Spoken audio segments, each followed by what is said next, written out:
This is the video of last day in my previous company. நீங்கள் இதுக்கு முன்னாடி என்னோடய பேப்பர் போட்ட வீடியோ பார்த்துருப்பீங்க. Exactly after 90 days notice period முடிஞ்சதுக்கப்புறம் அந்த லாஸ்ட் டே எப்படி இருந்தது அப்படின்றத நான் உங்களுக்கு காட்ட போகிறேன். ரொம்ப நர்வஸாக இருந்தது. இதுக்கு முன்னாடி போன ரோடு தான், போன ஆஃபீஸ் தான், கூட போன ஃப்ரெண்ட்ஸ் தான். But still this feeling is something different. ஏன்னா இது 1 வருஷம் 2 வருஷம் இல்லை, கிட்டத்தட்ட நான் 5.5 years ஒர்க் பண்ணியிருக்கேன்.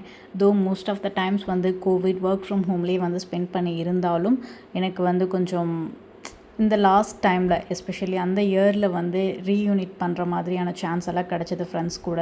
ஸோ அந்த பாண்டெல்லாம் மிஸ் ஆகிடும் அப்படின்ற மாதிரி கொஞ்சம் ஃபீலிங் இருந்தது. நான் இதுக்கு முன்னாடி விப்ரோவில் கொச்சி லொக்கேஷன்லேயும் ஒர்க் பண்ணியிருக்கேன். ஆல்சோ கோயம்புத்தூர் லொக்கேஷன்லேயும் ஒர்க் பண்ணியிருக்கேன். கரண்ட்டாக அந்த டைமில் நான் கோயம்புத்தூர் டைடல் பார்க்கில் தான் ஒர்க் பண்ணியிருந்தேன். சேம் லொக்கேஷனில் தான் நான் ஃபர்ஸ்ட் டைம் ஆன்போர்டும் ஆனேன். ஸோ அந்த டைம் என்னோடய அப்பா தான் என்னை ஃபர்ஸ்ட் அந்த ரிப்போர்ட்டிங் டேக்கு கூட்டிகிட்டு வந்தார். இதே பிளேஸ்க்கு தான் கூப்பிட்டு வந்தார். அப்போ இருந்த ஃபீலிங்க்கும் இப்போ இருக்க ஃபீலிங்க்கும் பெருசாக ஒன்றும் டிஃப்ரென்ஸ் இல்லைங்க. அப்போ ஒன்றுமே தெரியாமல் இருந்தேன். எந்த அளவுக்குனா கோயம்புத்தூர் அப்போ தான் எனக்கு ஃபர்ஸ்ட்டு. அப்பா கொஞ்சம் வந்திருக்காரு, பட் ஸ்டில் கம்பெனி எங்கே இருக்குன்னுலாம் தெரியாது. ஸோ நாங்கள் 2 பேரும் ஆட்டோவில் தான் வந்தோம். மெயிலில் ஜஸ்ட்டு ஒரு லொக்கேஷன் மென்ஷன் பண்ணியிருந்தாங்க, அதை வச்சுட்டு இங்கேயே தான் ட்ராப் பண்ணி விட்டாங்க. இறங்கி உள்ளே போனோம். எதுவுமே தெரியாது, ஜஸ்ட்டு பிளாங்காக ஒரு நார்மலாக ஒரு Tier 3 காலேஜில் படிச்சுட்டு அந்த லோக்கலாக இருந்துட்டு இவ்வளோ பேர்த்த பார்த்து எப்படி ஹேண்டில் பண்ண போகிறோன்ற பயத்தோடு அப்போ வந்தேன். இப்போது பயம் ப்ளஸ் ஹாப்பினஸ் எல்லாத்தையும் மிக்ஸ்டாக வச்சுட்டு என்ன பண்ண போகிறோம் நெக்ஸ்ட்டு அப்படின்ற மாதிரி ஒரு ஃபீலிங்கில் இருக்கேன். ஸோ பெருசாக ஒன்றும் டிஃப்ரென்ஸ் இல்லை.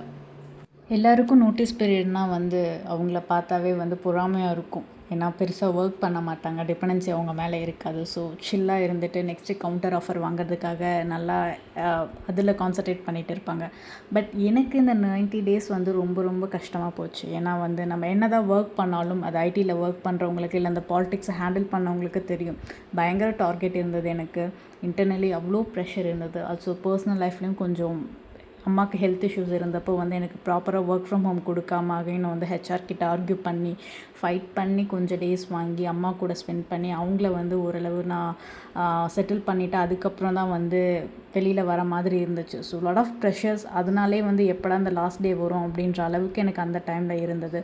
So first and last coffee எப்பவும் போல் நான் எடுத்துகிட்டு என்னோடய ஜஸ்ட் ஒர்க்கை ஸ்டார்ட் பண்ணிட்டேன். பெருசாக அந்த டேயில் ஒர்க் எதுவும் இல்லை. ஜஸ்ட்டு ஹேண்ட் ஓவர்ஸ் எல்லாம் கரெக்டாக கொடுத்துட்டேனா, எல்லா டாக்குமெண்ட்ஸையும் ஷேர் பண்ணிட்டேனா, டிபெண்டன்சி எதுவும் இல்லாமல் இருக்கான்னு சொல்லிட்டு நான் லிஸ்ட்டு போட்டு வச்சுருந்தேன். அதெல்லாம் சும்மா கிராஸ் வெரிஃபை பண்ணிவிட்டு கொஞ்சம் அப்படியே என்னோடய சைடு தேவையான டாக்குமெண்ட்ஸையும் நான் டவுன்லோட் பண்ணிகிட்டு இருந்தேன். ஏன்னா அதுக்கப்புறம் நம்மளுக்கு ஆக்சஸ் இருக்காது. ஸோ அந்த பார்ட்டெல்லாம் கொஞ்சம் பார்த்துட்டு இருந்தேன்.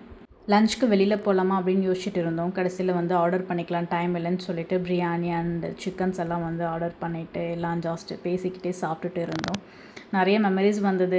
எப்படியெல்லாம் நம்ம ஒன்றா உட்காந்து சாப்பிடுவோம், இனிமேல் சாப்பிட முடியாதுன்னு சொல்லிட்டு அந்த ரேண்டம் அந்த சிட்சாட் எல்லாம் போயிட்டு இருந்தது. கொஞ்சம் சேர்ந்து சாப்பிட்டுட்டு கொஞ்சம் லஞ்சுக்கு அப்புறம் கொஞ்சம் ஐஸ் அந்த மாதிரி ஸ்டார்டர்ஸ் எல்லாம் சாப்பிட்டுட்டு கொஞ்சம் சில் பண்ணிகிட்டு இருந்தோம்.